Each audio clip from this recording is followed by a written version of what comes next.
नमस्कार दोस्तों, स्वागत है आपका सच्ची कहानी बाई एसके में पार्ट 2 बेचारी भूतनी की कहानी।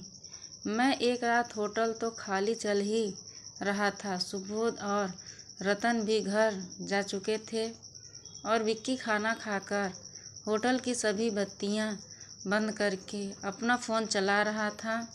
इतने में उसके कानों में किसी के धीरे धीरे सिसकने की आवाज़ आई। उसने फ़ोन में देखा तो उसको कुछ नहीं मिला। फिर उसने सोफे पर लेटे हुए पीछे देखा, वहाँ भी कुछ नहीं था। उसको लगा उसको कोई गलतफहमी हुई है। वो फिर से अपने फ़ोन में लग गया। फिर कुछ सेकंडों बाद उसको फिर से किसी के सिसकने की आवाज़ आने लगी। इस बार ये आवाज़ पहले से काफ़ी तेज़ थी और विक्की को ऐसा लग रहा था कि जैसे मानो कोई उसके सर के पीछे ही सिसक रहा हो। विक्की ने डरते हुए पीछे मुड़कर देखा और उसको कुछ नहीं दिखा। फिर उसने उठकर एक छोटे से सोफे की तरफ देखा तो उसकी रूह कांप गई। वहाँ वही पहले वाली जच्चा औरत थी। उसने अपने सारे बाल खोलकर अपने चेहरे पर डाले हुए थे। दोनों टांगें पसार कर वो ज़मीन पर बैठी थी और माथे पर हाथ मार मार कर सिसक कर रो रही थी। यह दृश्य किसी शेरदिल व्यक्ति को भी विचलित कर सकता था। तो विक्की किस खेत की मूली था। विक्की चिल्लाकर बाहर भागा तो वो चुड़ैल भी सरकती हुई उसके पीछे आई और उसने पकड़ने के लिए हाथ बढ़ाया, मगर विक्की वहाँ से बाहर भागने में सफल रहा। विक्की ने एक ही सांस में श्री हनुमान चालीसा पढ़ डाली थी। उसको कुछ सूझ नहीं रहा था। उसने समय देखा तो रात के 1 बजे थे। विक्की ने सुबोध को फ़ोन किया। इतनी रात को फ़ोन आने से सुबोध भी घबरा गया। सुबोध ने फ़ोन उठाया तो उधर से विक्की ने अपनी डरी हुई, कांपती हुई, हकलाती आवाज़ में उस चुड़ैल से अपना सामना होने की बात बताई, जिसमें सुबोध भी डर गया और उसने रतन को फ़ोन करके तुरंत होटल आने को कहा। जैसे ही रतन होटल पहुंचा तो उसने विक्की को होटल के दरवाजे के सामने ही खड़ा पाया। रतन और विक्की ने डरते हुए साथ मिलकर होटल के रिसेप्शन वाले बरामदे में प्रवेश किया तो वहाँ कोई नहीं था। विक्की रतन को उस सोफे के पास ले जाता है जहाँ वो भूतनी दिखी थी। फिर जो उन्हें दिखा उसको देखकर दोनों अंदर तक थरथरा गए। सोफे के पीछे काफ़ी कीचड़ पड़ी थी, जैसे कोई वहाँ काफ़ी देर बैठा रहा हो और सिसक कर बरामदे के बाहर गया हो। ऐसा दूसरी बार हो रहा हो तो अब इसको हल्के में लेना बेवकूफ़ी थी। इसीलिए रतन ने उस कीचड़ के निशानों की अपने फ़ोन से तस्वीर ली और इसका एक वीडियो भी बनाया। अगली सुबह सुबोध के आते ही तीनों ने मिलकर चर्चा की और वो तस्वीरें और वीडियो कोठी के मालिक को भेज दी और अब तक की सारी घटनाएं उसको विस्तार से फ़ोन पर ही बताई। कोठी का मालिक बिना ज़्यादा सवाल जवाब किए उनकी बात मान गया और उसने एक मौलवी को तुरंत भेजने की बात कही और फ़ोन रख दिया। उसके इतनी जल्दी बात मान लेने से ऐसा प्रतीत हो रहा था जैसे उसको इस भूतनी के प्रकोप का पहले से ही अनुभव है और शायद उसकी कोठी इतने समय से खाली ही एक कारण था। इस घटना के दोनों दिन वर्षीय 60 वर्ष का एक मौलवी होटल में आ गया और सुबोध से आकर बोला कि मुझे कोठी मालिक ने भेजा है, मुझे सारी बात खुलकर बताओ, मैं सब ठीक कर दूंगा। सुबोध ने रतन और विक्की को साथ बैठाया और तीनों ने मिलकर मौलवी को सभी घटनाओं को विस्तार से बता दिया। मौलवी ने सुबोध को कुछ ताबीज़ दिए और कहा कि इनको तुम्हें होटल के मुख्य दरवाजे, छत और रिसेप्शन पर लटकाना है।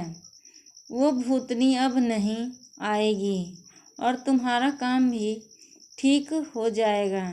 ऐसा कहकर वो सुबोध से 21,000 रुपये ले गया।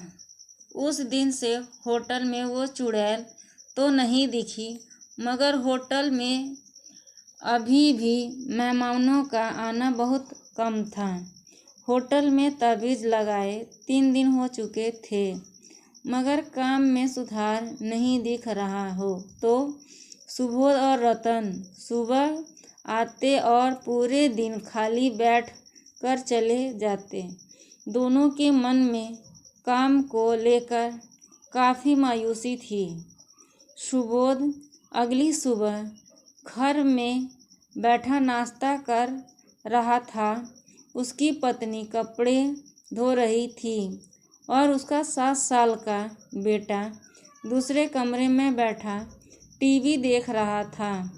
अचानक सुबोध का बेटा चिल्लाते हुए सुबोध के पास आया और बोला कि पापा, उस कमरे में मुझे एक काली परछाई दिख रही है और मुझे डरा रही है। आप उसको भगा दो, नहीं तो वो मुझे मार देगी। बेटे की आवाज़ सुनकर सुबोध की पत्नी भी कमरे में आ गई। फिर सुबोध और उसकी पत्नी ने उस कमरे में जाकर देखा तो कोई परछाई वहाँ नहीं थी। पत्नी सुबोध से बोली कि तुम्हारे घर में कुछ तो गड़बड़ है। 3-4 दिनों से मुझे रोज़ डरावने सपने आ रहे हैं। कभी शमशान में खड़ी दिखती हूँ खुद को, तो कभी घर में लाशों के ढेर नजर आते हैं। हमारी 2 साल की बेटी भी रोते हुए उठती है और अब बेटा भी काली परछाई से डर गया। इसीलिए मुझे अब इस घर में बहुत डर लगने लगा है। ऐसा लगता है जैसे मानो कि कभी भी कोई अनहोनी हो जाएगी। सुबोध ने सारी बातें सुनी और सोचा कि कहीं होटल वाली भूतनी ने तो घर पर हमला नहीं न कर दिया। पत्नी को जल्दी ही इलाज हो जाएगा। ऐसा बोलकर सुबोध होटल आ गया, जहां उसने रतन से सारी बातें बताई और दोनों ने उसी मौलवी को बुलाकर घर का भी इलाज कराने को फैसला किया। मौलवी ने सुबोध को बताया कि ये वही होटल वाली चुड़ैल का काम है। मैंने अपने इलाज से होटल तो सुरक्षित कर दिया, मगर इसने अब आपके घर पर हमला कर दिया। अगर आप मुझे समय पर नहीं बुलाते तो बच्चों के साथ कोई बड़ा हादसा हो सकता था।